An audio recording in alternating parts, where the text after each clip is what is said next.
کراچی گل plaza میں آگ لگنے کے فوری بعد کے مناظر سامنے آ گئے۔ آگ لگنے کے فوراً بعد مارکیٹ میں دھواں بھر گیا۔ بلڈنگ میں پھنسے ایک شہری نے ویڈیو بنا لی۔ ویڈیو میں آگ کے بعد پھنسے افراد کو جان بچانے کے لیے بھاگتے ہوئے دیکھا جا سکتا ہے۔ ویڈیو میں دکاندار مارکیٹ کا بند دروازہ توڑنے کا کہہ رہا ہے۔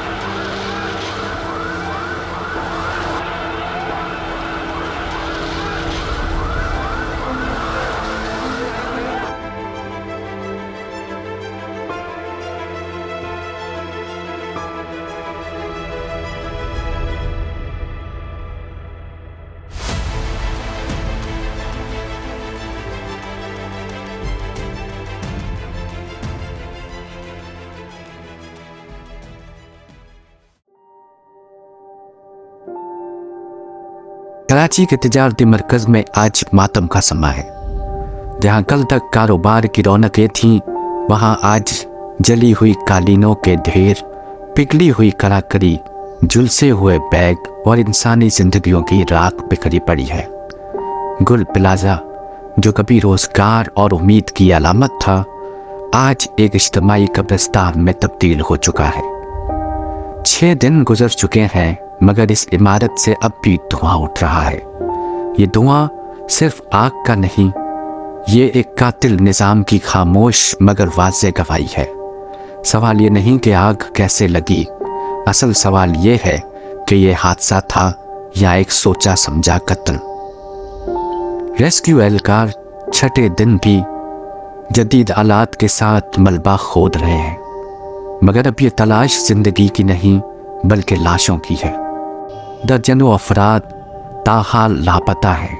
سینکڑوں دکاندار اور لاپتہ افراد کے اہل خانہ چند میٹر کے فاصلے پر کھڑے ہیں، کسی معجزے کے انتظار میں۔ حالانکہ ریسکیو حکام خود اعتراف کر چکے ہیں کہ زندہ بچ جانے کے امکانات نہ ہونے کے برابر ہیں۔ یہ صرف ایک ثانیہ نہیں، یہ اجتماعی بے بسی کی بھیانک تصویر ہے۔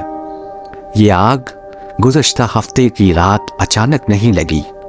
3 منزلہ عمارت جس میں تقریباً 1200 دکانیں موجود تھیں، چند منٹوں میں آگ اور زہریلے دھوئیں کی لپیٹ میں آ گئیں۔ ایک زندہ بچ جانے والے محمد فیصل کے مطابق یہ قیامت کا منظر تھا۔ لوگ چیخ رہے تھے، ایک دوسرے کو دھکے دے رہے تھے، مگر راستے بند تھے۔ درجنوں افراد اوپری منزلوں میں پھنسے رہ گئے۔ نہ کوئی ایمرجنسی ایگزٹ تھا، نہ فائر الارم، نہ بر وقت ریسکیو۔ اگر کچھ تھا تو صرف اندھیرا، دھواں اور موت۔ اب تک کم از کم 60 لاشیں اور جلی ہوئی باقیات نکالی جا چکی ہیں۔ ہمیں خدشہ ہے کہ یہ تعداد بڑھے گی، کیونکہ درجنوں افراد اب بھی لاپتہ ہیں۔ یہ پچھلی دہائی کا کراچی کا بدترین آتش زدگی کا ثانیہ ہے، بالکل ویسے ہی جیسے 2012 میں بلدیہ ٹاؤن کی فیکٹری میں 299 مزدور زندہ چل گئے تھے۔ فرق صرف عمارت کا ہے، نظام وہی ہے، غفلت وہی ہے اور مجرم بھی وہی ہے۔